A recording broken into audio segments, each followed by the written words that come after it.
Good morning, everyone. Hello. It's a very good day, and today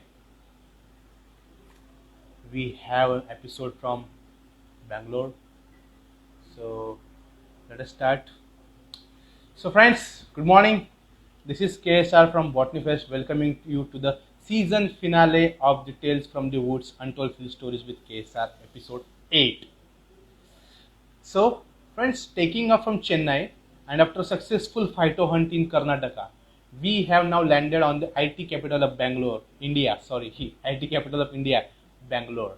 And our today's guest is Dr. S. Sundara Rajan, often called as a walking encyclopedia of botany, by their friends, students, and colleagues.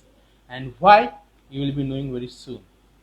In 2016, they celebrated their golden jubilee in teaching, research, guideship, educational administration, and also they have published over 137 research papers in the fields of botany, biotechnology, philosophy of science, and and history and philosophy of India.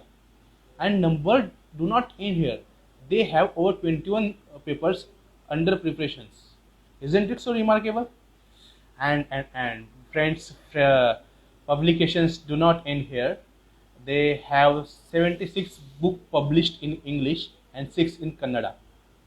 And if we are only counting the publications that they have published, but when we try to understand we try to imagine the vastness of knowledge, the vast knowledge behind these publications, then is just awesome, and it's just tremendous. So, and friends, I have also heard that while delivering the lectures, they give lots of innovative ideas and topic to discover, which also adds to their strength.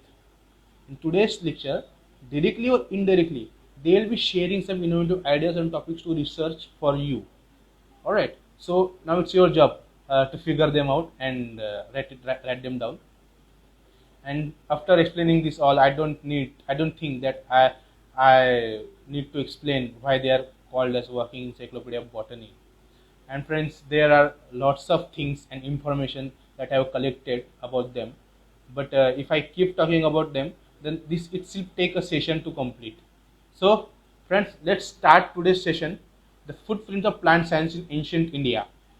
Please welcome Dr. The Walking Encyclopedia of Botany, Doctor of Science and Doctor of Literature, Dr. S. Sundara Rajan, by clicking the heart icon in your down right corner.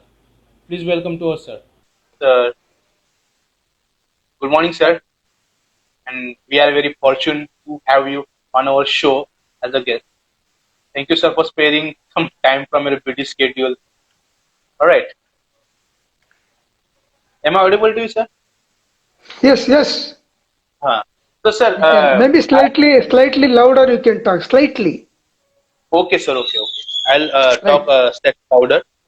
So, Huh. sir,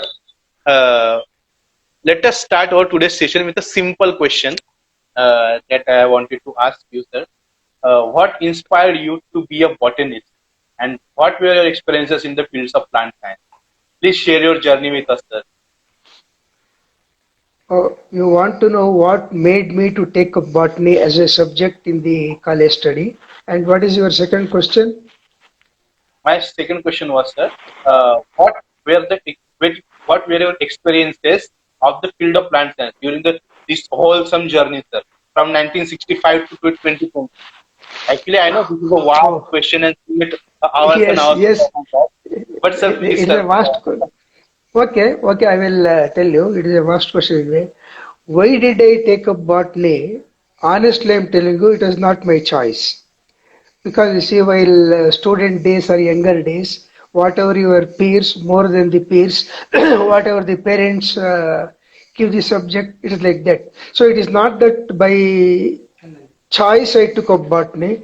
Maybe I should say it is by chance I took up botany. But now I thank myself and thank others who joined me that I was into a fantastic different course that understand the life in all its vicissitudes, diversities and other things that gives a totally comprehensive view and a totally different outlook, which I'm sure I would not have developed if I were not to take the plants. Uh, Another reason, very mundane reason as to why I took up botany is because I had scored very less marks in my SSLC in mathematics.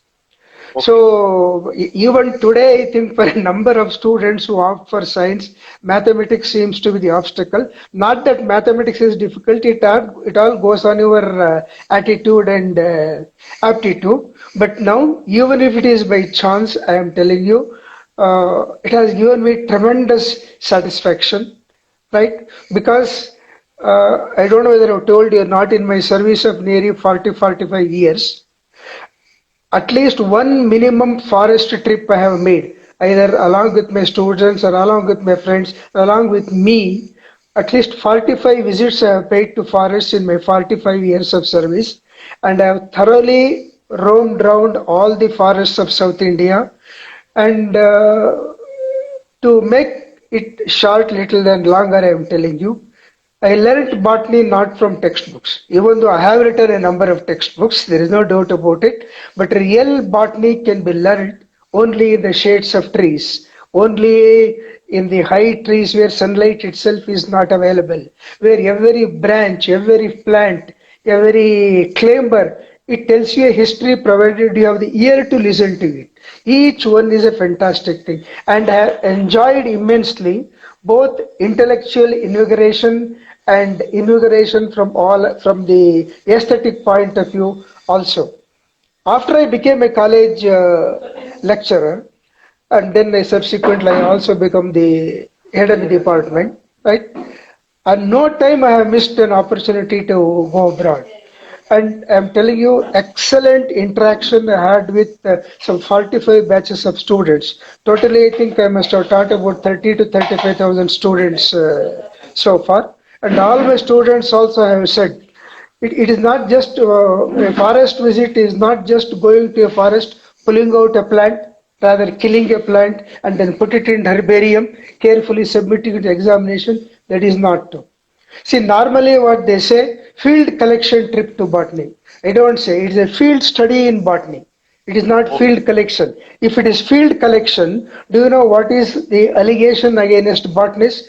They are also the ones, along with forest clearance, road, electricity, they are also destroyers of plants. That is why, do you know what I have done? Many a time, when you go to the forest, we will be in a group. Students will get a new plant. They just pick up and come and tell me, sir, what is this plant? I used to get very heavily angry, I am telling you. I said, all the way you have come to see the plants in their abode, how dare you to pick them and bring it to me? Let the plants remain wherever they are. We will go there and study the plant, it will be happy. Otherwise, instead of studying, you are killing a life. You must go there and observe. And always I used to encourage the students, it is not picking out the plants and making herbarium. That is just botanical taxidermy, what you are doing. That is not, we should go there to study not only the distribution of plants, but the ecology, environment, the social surroundings. It is a total study. That is why I used to say it is not a field trip. It is an extended class in nature where you learn botany much better than this. See, for example, we talk of Shola vegetation. However much photographs you see, you won't enjoy, you won't see even a minuscule of the grandeur of plants, one growing climber, another middle-sized tree, another very high-level tree, and climbers climbing up the trees, epiphytes growing on the trees, parasites growing on the trees. Do you think any amount of film or classroom will make them have this exhilarating experience? Impossible. So every field trip was enjoyable to me. And I should also say, and I said, suppose there are 10 to 20 plants, 10 to 20, pick up one with the permission. Uh, Just as I don't know whether you know or not, in the Ayurvedic literature it is mentioned, when a Ayurvedic Vaidya or a doctor goes to a forest, right? Do you know what he says? He bows himself down to the Vanaspati, Vanaspati, and tell them, for my ailment, I have to cut you a little bit. Please pardon me. And if there are 10 plants or 10 twigs, I will take only one twig from my, so that let the other things grow. And here, unfortunately, many of the botanists have seen. You have heard of Needham plant. It is a huge climber. It's a lion belonging to gymnosperm. Very, very rare. Sometimes, one botany teacher did. If I had a sickle, I would have killed him. You know what he has done? Huge lion like a tree. He has cut at the base. And do you know how many hundreds of years it would have taken to grow there? Instead of studying, they go there to kill. So here, that is why the main thing is it clear?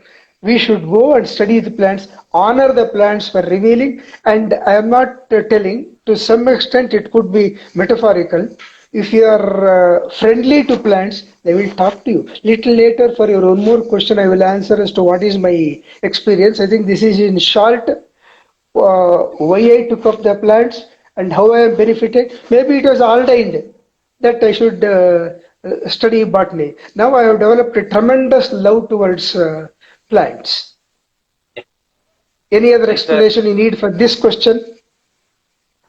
no, sir. And as you said, sir, we should took a permission from plant that I want to use you. Please pardon me. Please give me. I will take some of it. And I think this is the proper procedure to pick leaves or pick fruits and anything quick from a tree.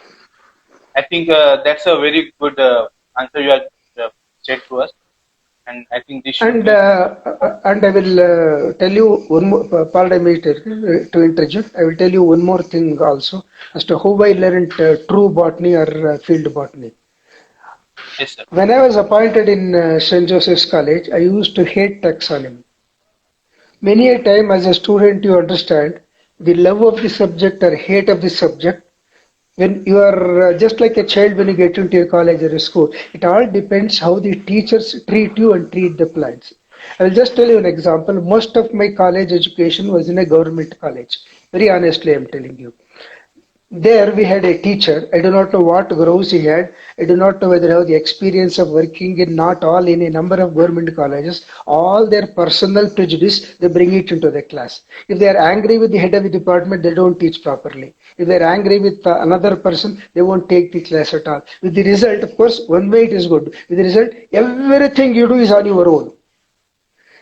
This there is an advantage and disadvantage. Disadvantage to be very difficult, but advantage is you will be thorough in everything, starting from observing the roots to flowers, fruits, season, and everything. You will be thorough. We had a lecturer by name Balasundaram. He used to come to the class, turn to the blackboard, and till the bell rings, he never used to turn to the students, mumbling to himself and trying writing something on the board. We used to call him not Bal Sundaram, Bor Sundaram. Because, and then do you know why? I hated the subject. Because nothing was coming from me because he is, till the bell rings, he never used to turn to the students. And of course, as you know, with this kind of a teaching, half of the class would be out. Because anyway, he would not be seeing what we will be doing there. And there what happened was, two things happened when I joined St. Joseph's College. And I must confess one weakness of mine. I don't know now also. Normally, I talk little more than necessary. Sometimes it has put me in trouble also. When I joined the college as a junior most person, the head of the department, others, they called for a meeting as to what subjects are to be allotted to different teachers and other things. Instead of shutting my mouth as a junior most teacher, so I told my professor, sir, I don't want this subject, sir. Give me this subject. He got very angry. He got very angry. But look at this. Coolly he said, why man, have you not studied MSc? To say that you don't like this subject, you don't want this subject and all those things? No, you take this subject only. Then I cursed myself. If I were to shut up, that subject would not have come to me. Now I committed myself. After in spite of my pleading, he said, no, have you not done your MSc with this subject? Yes, sir, I have done. You better well teach. Why should I not do it? Then when I came out, I talked to another colleague. What to it has happened? Do you know what he said? You should shut up. You are a junior most person trying to tell something to the head of the department, and in a normal course, that subject will not be given to a junior. If you were to keep quiet, you would not have got that. That subject is given only to seniors. Now that you have put your head on the block, you enjoy, he said. But one thing with me, honestly, I'm telling you, when a challenge comes, I don't show my back. I will turn and face. And another thing is, you see, if you are not become it, you will understand. Be frank, be truthful, accept your faults, accept your faults.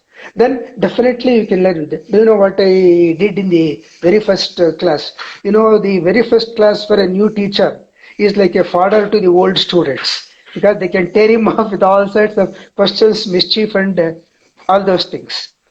And then I told them, look, this is what has happened. I told them in the staff meeting, I don't know this subject. We will learn the subject together. We- Along with you, I will also learn the subject. I will do my maximum attempt to study this subject and come prepared for the class. And another, it is not just, it is my habit. I don't know whether it is good or bad. Normally, right from my first lecture up to the last, I don't say last lecture, up to the lectures, normally I go to the class without any piece of paper. I fully depend on my memory. Of course, some people might say, oh, it may not be the best thing, you might commit mistakes. Commit mistakes, then you learn. Then when I told my students that we will learn pteridophytes together, right? Then they understood I am a truth, and I also told them I have come prepared for the class. I study quite a lot, but you must know one thing: I don't even bring a piece of paper to the class. This I have maintained, Krishna, uh, right from my first lecture up to my international symposia, lectures, other thing, defense of my DSC and DLIT, all that I have done without a piece of paper because I want to depend on my memory very heavily. And another disadvantage is there because figures and other things won't work. But other thing is, you see, I want to look to the eyes of the audience and talk. Then you know whether they're appreciating or not. Even if you commit one or two mistakes, does not matter. Then I am telling you, excellently, I learned the subject with them. I learned the subject with them, and I must say, with all humility, I wrote a book on pteridophytes, and that is held as one of the 3 or 4 books on pteridophytes. And in the foreword, do you know what I have written? In my second year BSc class, when I have to teach the students, I did not know anything about the subject. The class also, I'm telling you, these days we do not know. Those days, if you are good, there will be pin drop silence. They just listen to you because they want to pick up. And another happiness thing that a teacher should understand is, I'm telling you, these days everybody wants to talk. There is nobody to listen. And what I felt now, what is the remuneration for me, benefit for me for being a teacher? There are students who pay money to listen to you. Can there be a greater gratification for you? That is the best gratification, is it not so? So I used to consider a classroom as a sacred thing, like a sanctum sanctorum, and all of us are pujaris to go to the goddess and learn this subject.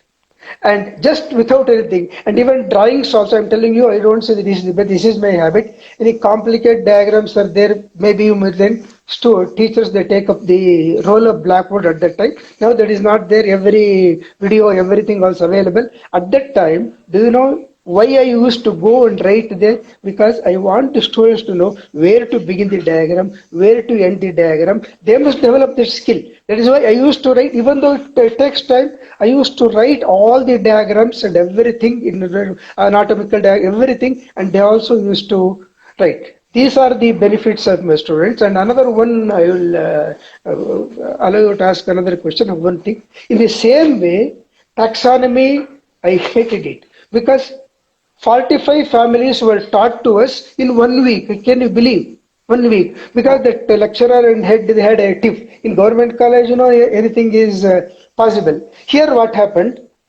I don't know whether good or for bad. At that time it is bad. Now I feel it is very good. Head of the department said, this time You lead the botanical trip to the forest. And you put a junior most lecturer along with me. I really do not know what to say because I just honestly field trip in the MSc was very bad. It was just killing the plants, doing taxidermy and submitting it to morgue or anything. That is how it was done. Nobody used to study the plants because the rule says 50 herbarium sheet you have to submit. That means you have to kill 50 times and then bring. That is why. So again, I'm telling you, I have understood this. If you are young, definitely follow this. Be absolutely frank, outright frank with the student, so that they won't take you long. They won't take you wrong. Then I also told them we took the flora and all those things, of course. And then I told the students, this is the first time I was when I was a lecturer. I was about 21 years. Final year BSc students were just 1 or 2 years younger than me. So I told the students, we learn along with you. We learn together. It is not very difficult. Flora is there. So we used to go to the forest, collect the plants. If there are 10 twigs, only one they must collect. That is my order. And I also told them, whenever you find some peculiarity in the plant, don't put a plant. Don't show your pass on that. You come and tell me this is it. I will tell you the benefit of this a little later. And then you, after the day trip, we used to be awake students up to 2 a.m. and no plant was remained unidentified. In the morning, everything should be identified. I said, if you don't identify, if the plant does not have a name, it is a garbage. It is not a plant. It is just a garbage. And honestly, I'm telling you, all these years, I'm telling you, it has helped me quite a lot. In fact, I should say, I learned more botany in the forest than in the classrooms. And another one very great advantage, can I take 5 more minutes for this? I know this. Right, Yes, sir. right. When we go to the forest, normally many a time teachers bluff. If they don't know, they don't want to accept in front of students, honestly, they don't know. So they just give some name. Students are very intelligent. They take to the flora, go to the flora, identify this teacher is a bluffer. I still remember, of course, as a joke. Suppose one friend of mine, you show him some plant. Do you know what he used to say? Yes, man, this belongs to unknown AC. Not unknown AC, unknown AC, UNKNOWN. So this Unknown. belongs to unknown AC. That means nobody knows, right? Yes, sir. Whereas in my case, you don't know, you don't know. There is nothing wrong. Because you see, if you try to bluff these things, you will lose your respect. But when you say, I don't know, you are frank. After all, you see, one is not a Brahma to know everything. But one is an ordinary human being to accept it. Now, how this, by restriction that they must not pick out a plant, has helped me, and not bluffing has helped me. It's a part of my DSc thesis. I have mentioned there. Do you know what happened once? One student showed me the plant. I still remember Galinsoga parviflora, Astraceae plant. I said it is Galinsoga parviflora. Galinsoga parviflora, the petals are even, they are not dissected petals. And then again he said, no, this is Galinsoga ciliata for the same plant. I was doing it. First I said it is Galinsoga parviflora, and then after a moment I said it is Galinsoga ciliata, and then said no, it could be Galinsoga parviflora. I did not give some name and throw it off. Then I said, I am under confusion. Let us go where these plants grows. And do you know what a mine of information for me I got there? It gave a fantastic research paper in my dissertation. Do you know there what has happened? Galinsoga parviflora, it is a glabrous plant, smooth. Stem is not hairy. Petals are smooth. Galinsoga ciliata, as the very name indicates, the stem are brushy. Small bristles are growing there, and the petal is dissected. So clearly there were two populations, Galinsoga parviflora and Galinsoga ciliata. And mind you, it could be an ordinary discovery for a common man like me. When I got to plants, between two populations, one more population was growing there. Do you know what is that? I concluded What was there, it's a F1 hybrid. See, nature I found. Suppose I were to bluff the student, this is Gallus ciliata, they will take it as a gospel truth and then they will go away. When I got a doubt, so this is what I said. And then subsequently, I took it to the lab and I proved by flavonoid systematics because each species has got a different flavonoid pattern.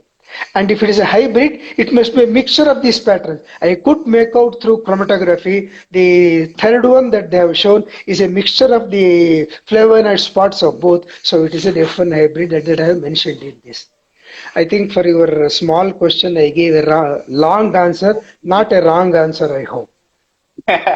Yes, sir. Yes, sir. And sir, this is the advantage to go to the where the plant is. This is the advantage. You might have you can discover new things and new varieties, Huh? new Hello? hybrids. Hello, sir. Am I audible to you? Ah, yes. Please little loud. Okay. Okay. Okay. Sir, to me, actually, I was telling that this is the advantage of going there where the plant is growing, actually growing. So you can discover new things, you can find new species, and that was a great experiences. And you said that accepting challenges make us harder. This was also very great learning from you, sir. That if you don't know the subject, just get in and just learn new things, and this way you develop yourself. So, sir, I have picked up some questions for you, sir, and we will be going one by one. So, I know, sir, and actually everybody knows And who's you. and Yes, sir. sorry to I just one more thing. You are asking for my recent degree and other things, or only this forest one? Because I want to include that also if it is. No, sir, Yes. we can have, sir. Please include, sir. Okay. Uh, my research work in modern botany. Now we are discussing only modern botany. We have not gone Yes. to the Mahabharata time, right? Okay. And there you see in growing different types of plants from the forest source. My dissertation title was Intraggressive Hybridization and then Gene Ecology, followed it up by Population Genetics. Now, I would like to tell little more detail because if some students are interested in doing this work. Now, what is gene ecology and what is ecological genetics? Many people say it is same. Because one is ecological genetics, another is gene ecology. Only thing is you have put the last word into the first. No, there is a fundamental difference between ecological genetics and gene ecology, and then subsequently take the data and work on population genetics. I actually 53 plants of Asteraceae selected and I've obtained flavonoid data and I've used the flavonoid data to find out whether these is ecological genetics or gene ecology. I will tell you one thing. Ecological genetics means you see plants grow in total adaptation to the environment.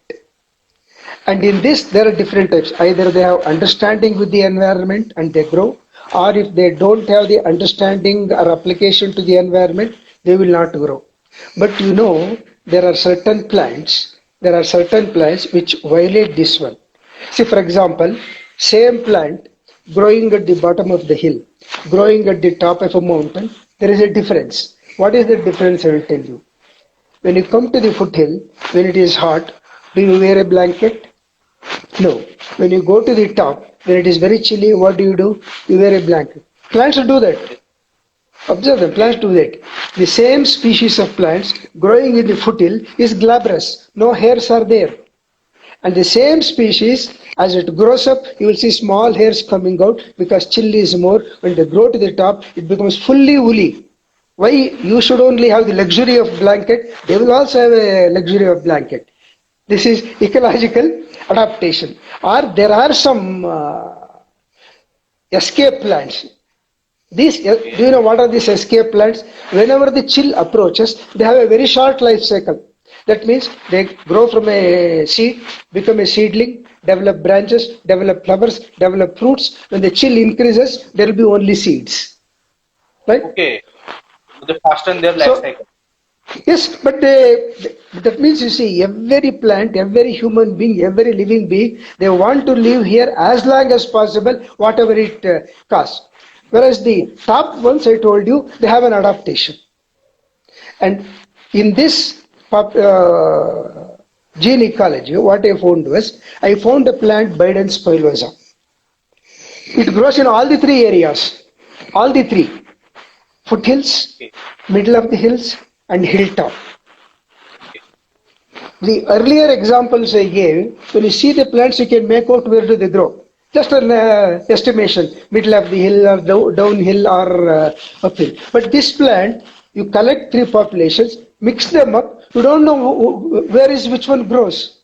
I took up this problem, how it should happen. Then I again went to flavonoid patterns. Is it clear? Different flavonoids were there. Different flavonoids were there in different plants collected in different areas, is it different populations. Is it clear? So here I concluded, I felt very happy. I concluded there is adaptation. You cannot say there is no adaptation. Then what adaptation you can ask me? Sir, I am not saying anything at all.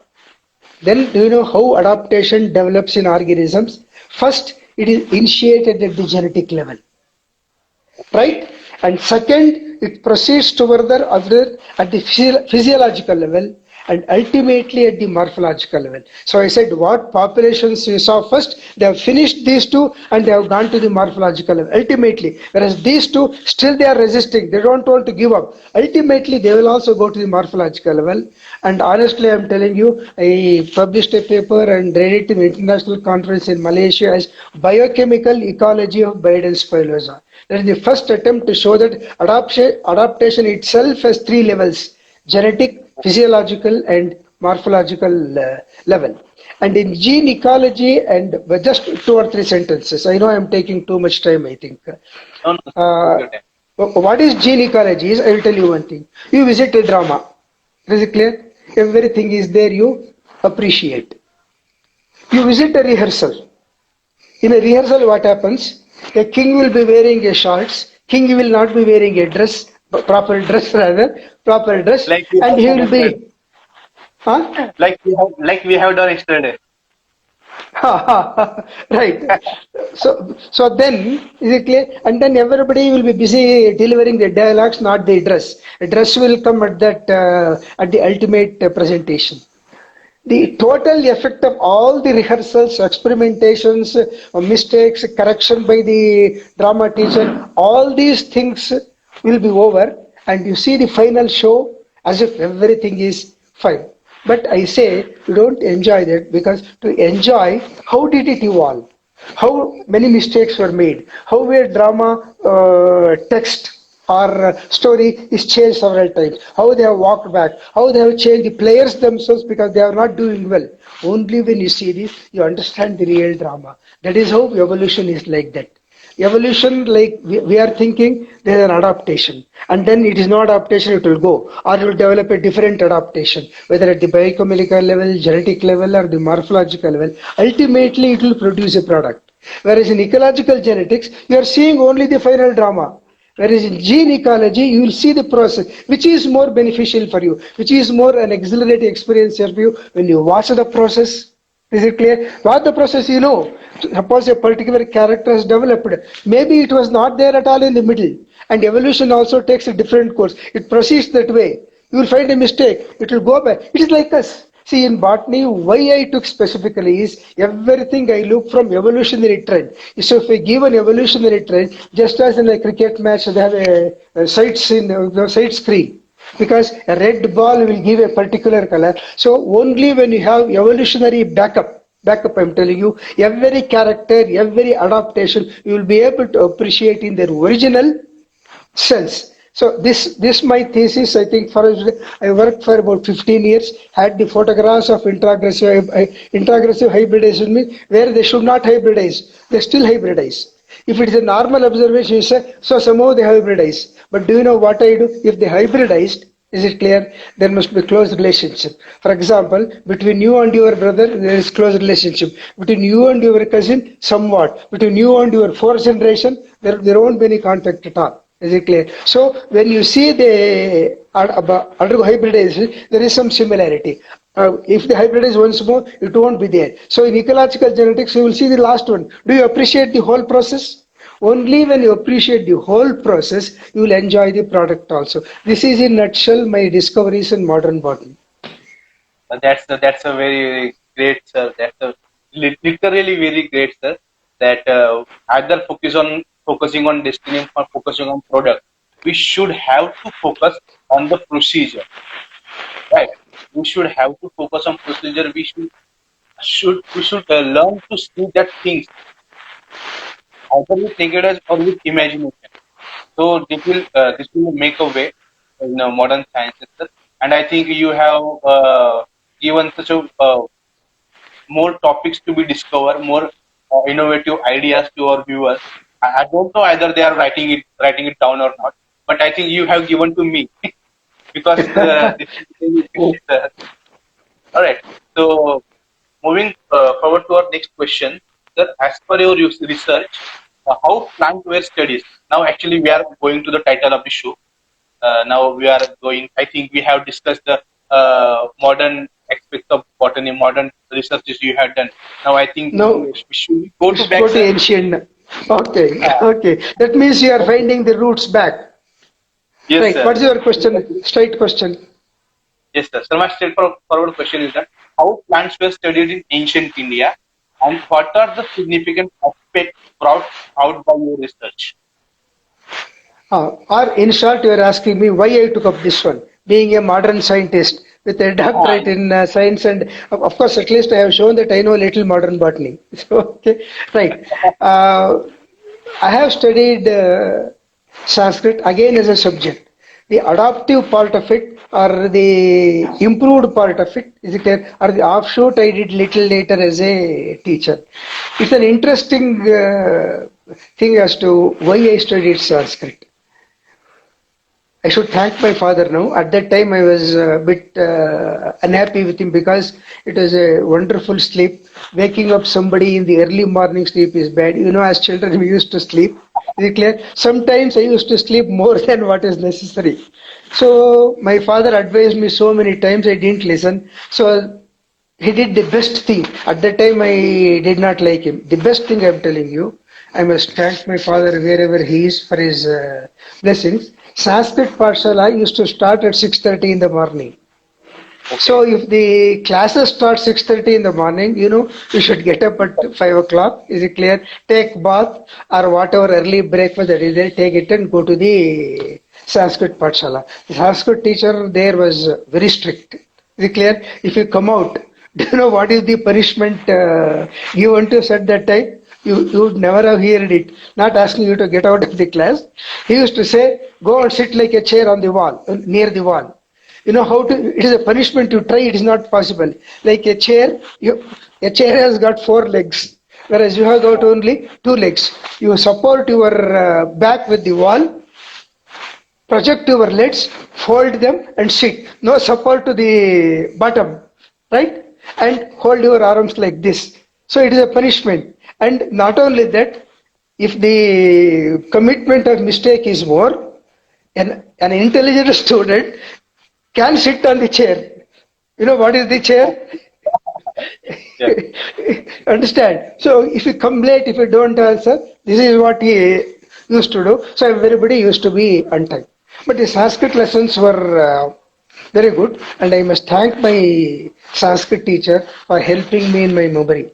Do you know what he used to say? No book Mhm. for us. He used to bring a book of verses with four lines, four pada, you say. He will read it. He won't give the book to us. He will read. He will read it three times.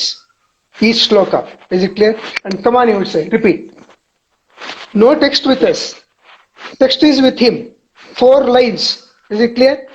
You have to repeat. Otherwise, you will be a chair if you don't recite. Then it was difficult for us, and he gave us a clue. When I read four lines, you concentrate on only first two lines. Don't bother what I am telling in the second and third line, third and fourth line. Just don't bother. And when I am talking about third and fourth line at that time, is it clear? You repeat the first two lines in your mind. Hmm. And when I second time read all the four lines, is it clear? Don't bother the first two. Concentrate on the second two lines. Is it clear? Okay. And I read. And I read once again, you concentrate on those two. Finally, when I read the entire thing, you would have got everything. First two lines you have heard twice, one myself and this one, and order. Do you know initially it is difficult. Finally, the entire class used to do. Entire class, I am not joking. So these days education is say knowledge is meaningless. It's only accumulating garbage knowledge. I thoroughly don't agree with them. Thoroughly. See, for anything and everything, now I am talking like this. If my memory were not to be good, could I have uttered one sentence? I should have gone to the text material and read from there. So with Yes. this, I told you, of course, I did not learn anything about the content subject because Amarakosha and all was taught like that only. And then grammar also was taught. Grammar is very difficult. Siddhanti Kaumudi or Panini Pravishaka. Once I think, of course, your subsequent question would be, what is the use of etymology in this one? You can ask that one question. So have I answered your question? Uh, Or anything left? yes, sir. Actually, how plants were studied in ancient India. How the study of plants were made in ancient India? Yes. And sir, Do you know? can I say that that your learning or your memorizing power has come from your Sanskrit teacher? I didn't understand. Please repeat. Uh, your memorizing power, sir, that Huh, you huh. use a piece of paper in your teaching. Uh, is this come from your Sanskrit teacher? Is this learning? Yes, because you see, unless pardon me, this is my opinion. I totally don't agree with the kind of education system they have taught.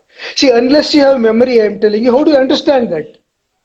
Hmm. First is you must know what it is. It must be imprinted.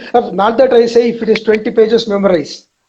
It's like a parrot. That is not what I'm telling. Basic memory has to be there. Reasoning comes next. And coming to this aspect, for subsequent question you asked me, I will give you only a limited answer. It is a limited question. They don't use to destroy the plants. They used to go there. And I don't know whether you know one thing or not.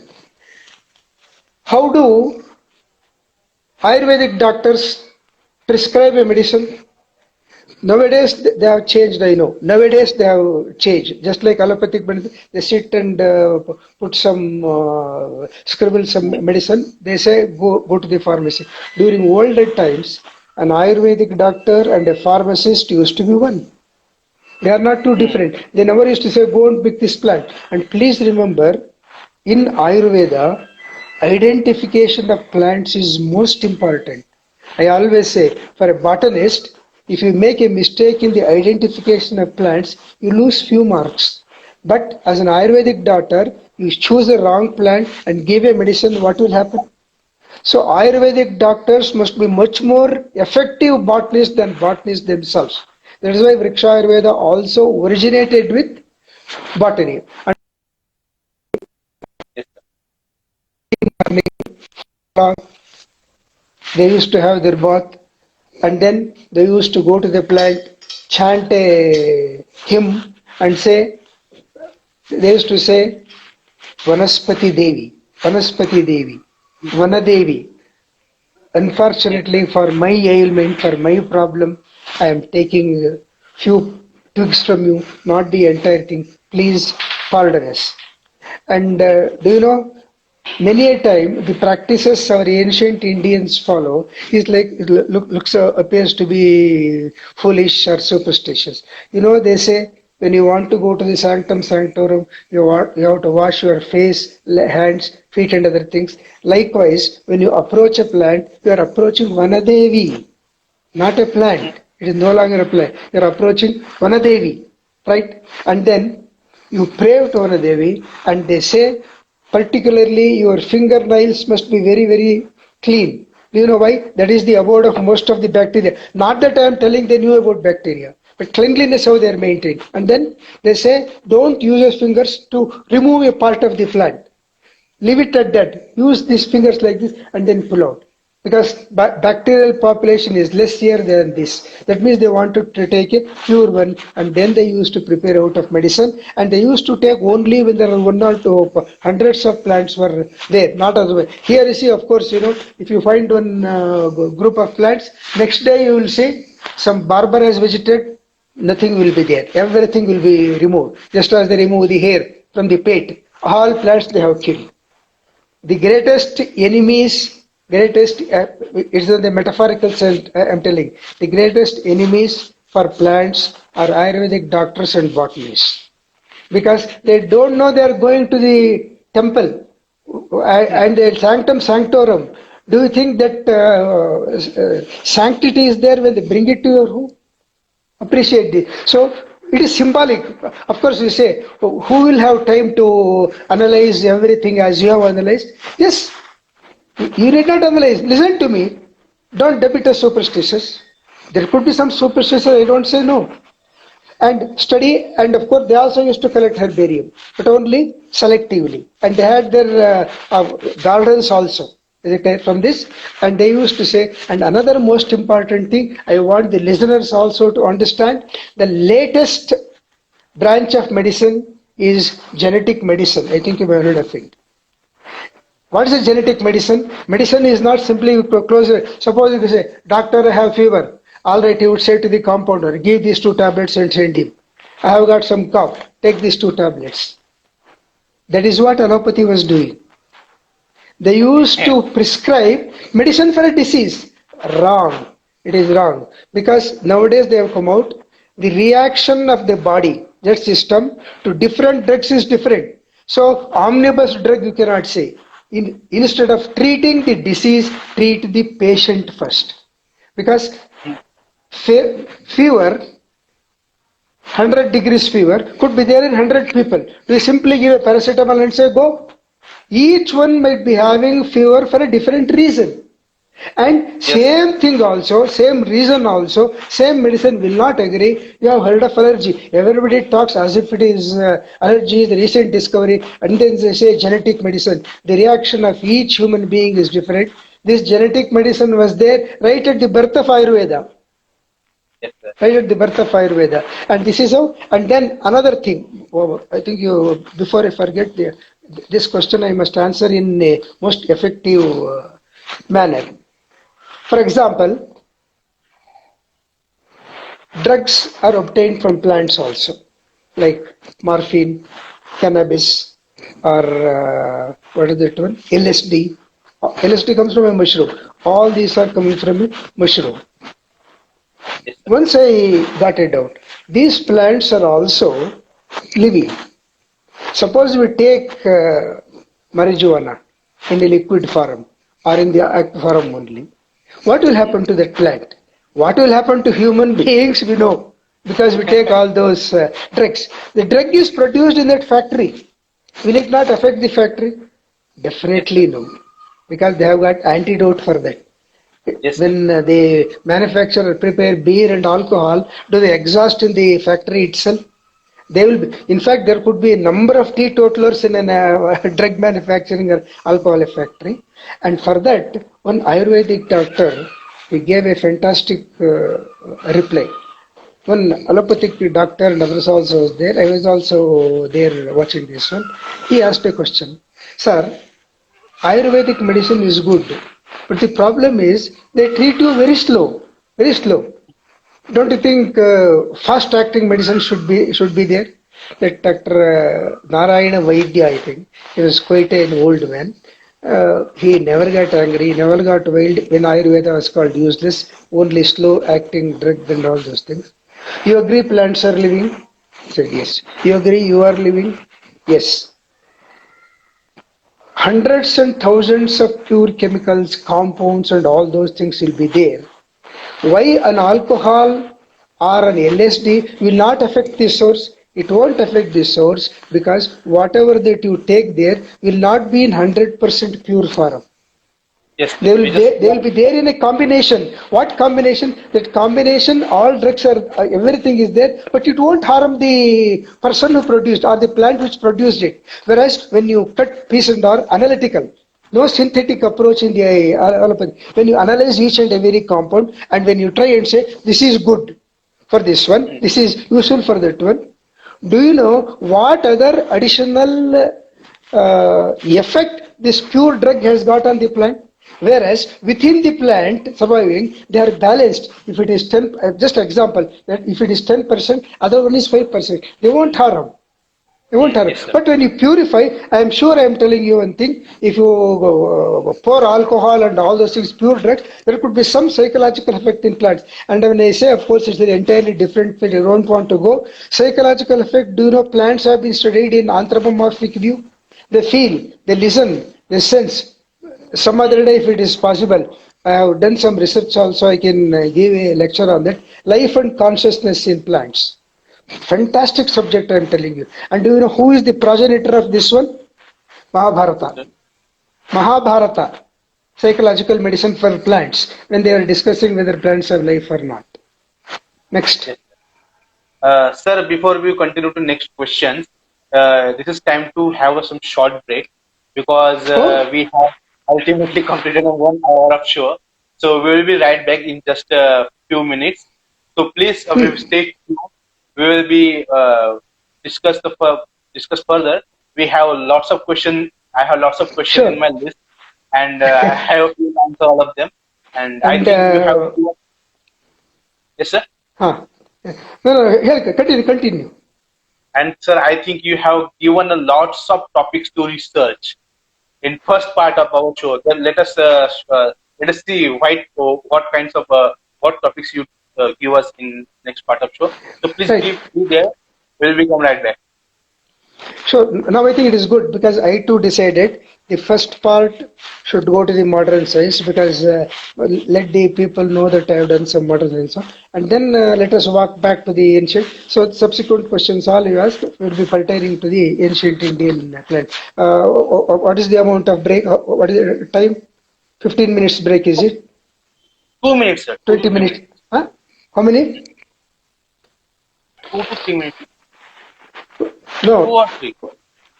2 or 3 minutes. Actually, yes, sir. Oh, the break is only 2 or 3 minutes.